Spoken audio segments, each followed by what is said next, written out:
Compartimentos intracelulares, DNA mitocondrial e transporte para a mitocôndria. As células eucarióticas são subdivididas em compartimentos intracelulares, que são estruturas envoltas por membranas que possuem diferentes finalidades. Essas estruturas são responsáveis por guardar o seu próprio conjunto de enzimas e moléculas especializadas e compartilham informações entre si por meio de complexos sistemas de distribuição. São as proteínas que garantem as particularidades e funções de cada estrutura, catalisando reações e transportando pequenas moléculas pelo espaço. Dentre esses compartimentos estão o núcleo, as mitocôndrias, o retículo endoplasmático liso e os peroxissomos. O núcleo é o responsável por armazenar o genoma e sintetizar o DNA e o RNA. As mitocôndrias por ajudar na produção de energia para as células sintetizando moléculas de ATP. O retículo endoplasmático liso por sintetizar lipídios, hormônios e servir como reserva de íons de cálcio. E os peroxissomos por armazenar enzimas utilizadas durante as reações oxidativas. As mitocôndrias são organelas celulares envoltas por uma dupla membrana que são responsáveis por sintetizar ATP para a célula através da fosforilação oxidativa e do transporte de elétrons. Elas possuem seu próprio DNA, conhecido como DNA mitocondrial ou mtDNA, que é um tipo de DNA herdado apenas do óvulo e que funciona como um marcador genético. O mtDNA pode ser encontrado no espaço de matriz interna das mitocôndrias, e por ser uma herança genética materna, ele é idêntico para os parentes desse lado da família. E como ele é diferente do DNA encontrado no núcleo das células, é um material excelente para análises laboratoriais, como as análises de DNA oriundas de cenas de crime. Esse tipo de DNA é circular, de fita dupla e possui 37 genes, que ao serem traduzidos, são transformados em 13 proteínas diferentes. Essas proteínas atuam na formação do sistema de fosforilação oxidativa, permitindo em conjunto com proteínas do DNA nuclear a produção de energia pela mitocôndria. Mas mesmo com seu próprio DNA, as mitocôndrias ainda dependem do material gerado pelo núcleo celular para trabalhar. Por isso, para que elas consigam realizar suas funções, é preciso que esse material chegue a locais específicos da organela. Como as mitocôndrias possuem diferentes subcompartimentos, a matriz interna, o espaço intermembrana e o espaço da crista, que são contínuos, elas dependem de ligações nesses compartimentos para realizarem o transporte entre eles. Todos esses espaços são formados pelas duas membranas da mitocôndria, a interna e a externa. O espaço da matriz interna, formado pela membrana interna, se organiza de forma a criar invaginações. Já o espaço intermembrana é formado pela membrana externa, que está em contato com o citosol. Além disso, são formados os espaços de cristas, onde são criadas ligações por complexos proteicos. Existem diferentes conjuntos de proteínas para cada um desses compartimentos internos das mitocôndrias. E para que elas possam ser organizadas nos devidos lugares, elas precisam ser translocadas pelas membranas. Então, pouco tempo após serem liberadas pelos ribossomos, essas proteínas são acompanhadas e ainda no citosol são sintetizadas como precursores mitocondriais. É somente após isso que elas são translocadas para a mitocôndria. Isso é realizado a partir de uma modificação química na proteína depois da tradução. Logo, é com o uso de sequências sinais compostas por aminoácidos carregados positivamente e alternados com aminoácidos hidrofóbicos que essas proteínas são guiadas para o seu espaço correto na mitocôndria. As proteínas destinadas para a região da matriz mitocondrial possuem uma sequência sinal no N-terminal, e ela é removida após a importação por uma peptídase. Já as outras proteínas que têm como destino as membranas interna e externa e o espaço intermembrana possuem sua sequência sinal interna e não vão sofrer com sua remoção. Além disso, os complexos proteicos compostos por diversas subunidades também funcionam como translocadores, pois podem ajudar na interceptação das proteínas pelas membranas. Um desses complexos é o TOM, que faz a transferência pela membrana externa e é necessário para importar as proteínas codificadas no núcleo, enquanto que o TIM23 e o TIM22 fazem pela membrana interna. O primeiro transporta proteínas para o espaço da matriz e o segundo inserindo uma subclasse de proteínas como a que transporta ADP e ATP. Endereçamento e montagem de proteínas no retículo endoplasmático rugoso. Modificações pós-traducionais no HER e chaperonas. Nas células animais, a membrana do retículo endoplasmático representa mais da metade da membrana total da célula, e ele se organiza através de um labirinto de túbulos ramificados e vesículas achatadas, estendendo-se pelo citosol. O retículo endoplasmático é dividido em dois, o retículo endoplasmático liso e o retículo endoplasmático rugoso. O retículo endoplasmático rugoso, diferentemente do liso, possui ribossomos ligados à sua superfície, o que lhe garante a característica rugosa e a síntese de proteínas, além de ser responsável pelo endereçamento delas, enviando a maioria das suas proteínas e lipídios para o aparelho de Golgi. Esse endereçamento é essencial para o funcionamento dos sistemas, pois as proteínas precisam chegar no endereço certo para que tudo funcione como deve. Mas, para que as células consigam realizar isso, elas precisam de informações, como a sequência sinal, que indica onde aquela proteína deve ser levada.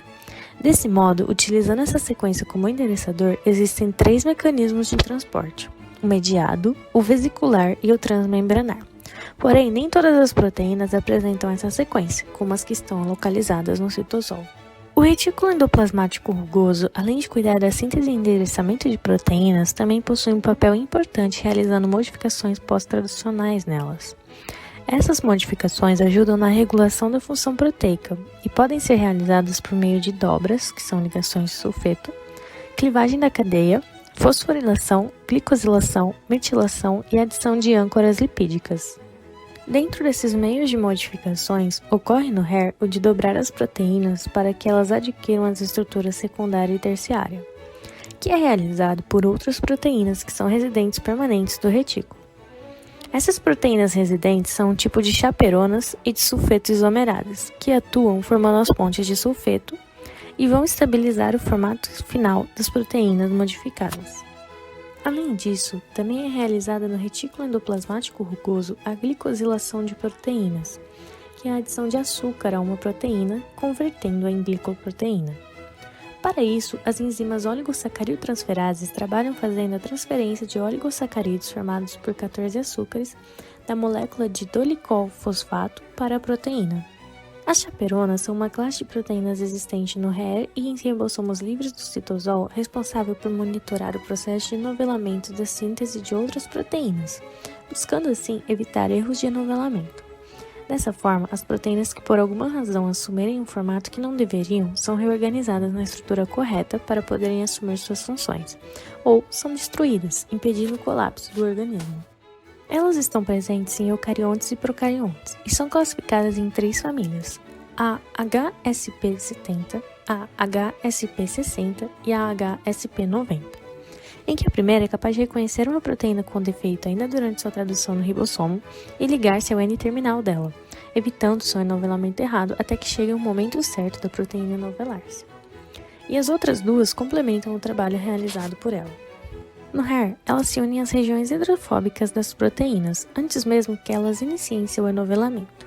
Desse modo, é evitado que as proteínas ainda não prontas se liguem entre si ou que viajem para o aparelho de Golgi antes do tempo correto. Além disso, as chaperonas possuem uma resposta às altas temperaturas que faz com que elas vão se acumulando no organismo de maneira a ajudar a renovelar as proteínas que desnaturarem nesse período. Tráfego de vesículas. Complexo de Golgi, o tráfego de vesículas e sorting de proteínas para o lisossoma. Para que uma célula funcione corretamente, ela precisa estar apta para responder ao ambiente à sua volta da maneira mais rápida possível. Para isso, elas utilizam sua membrana plasmática como um sistema de adição ou remoção de proteínas da superfície. Isso é realizado pelo processo de exocitose, em que a via secretora distribui materiais para o meio, e pelo de endocitose, no qual componentes são recebidos pela membrana. Dentro desses compartimentos envoltos por membranas, existem espaços chamados lumen, em que as proteínas podem transitar sem precisarem atravessar as membranas diretamente. Para isso, elas são transportadas nesses locais em pacotes envoltos por membranas, conhecidos como vesículas transportadoras, e podem ser pequenas vesículas esféricas, grandes vesículas irregulares ou túbulos. Essas vesículas surgem de forma contínua nas membranas de um compartimento, se fundindo com membranas de outro compartimento. Nisso, elas carregam materiais solúveis pelo lômen e membrana do doador até o lômen e membrana do receptor. E todo esse processo, conhecido como tráfego de vesículas, é feito de forma organizada e direcionada para permitir a interação efetiva da célula com o meio. Um dos utilizadores do tráfego de vesículas é o complexo de Golgi, também chamado de aparelho de Golgi, que é um dos principais locais de síntese de carboidratos, assim como uma estação para a classificação e destinação dos produtos originários do retículo endoplasmático. Essa organela é formada por diversas vesículas e dobras de membranas, tendo como objetivo funcionar como um sistema de distribuição de substâncias nas células. Para isso, compartimentos desse complexo se comunicam através de vesículas de transferência, e os produtos que eles chegam vindos do retículo são transformados para serem enviados aos seus destinos finais. Como o aparelho produz muitos polissacarídeos e se posiciona na rota de saída do retículo, uma porção dos seus produtos são conectados em forma de cadeias laterais de oligosacarídeos nos lipídios de proteínas que saem do RE. Por causa disso, alguns dos oligosacarídeos funcionam como direcionadores de alguns tipos de proteínas para as vesículas que vão transportá-las aos lisossomos. Além de que, as outras proteínas e lipídios vão utilizar desses oligosacarídeos para serem reconhecidas por vias específicas e então mandadas para as vesículas de transporte, que direcionarão esses materiais para seus lugares corretos. Existem 4 vias para a degradação de compostos no lisossomo: a inocitose, a macropinocitose, a autofagia e a fagocitose. Dentre elas, a autofagia é responsável por degradar as organelas e proteínas presentes no citoplasma que serão desnecessárias. Durante a passagem pelas membranas do aparelho de Golgi das proteínas que vão ser transportadas até os lisossomos, são adicionados aos oligosacarídeos das proteínas desnecessárias grupos de manose 6-fosfato, para que seja possível identificá-las.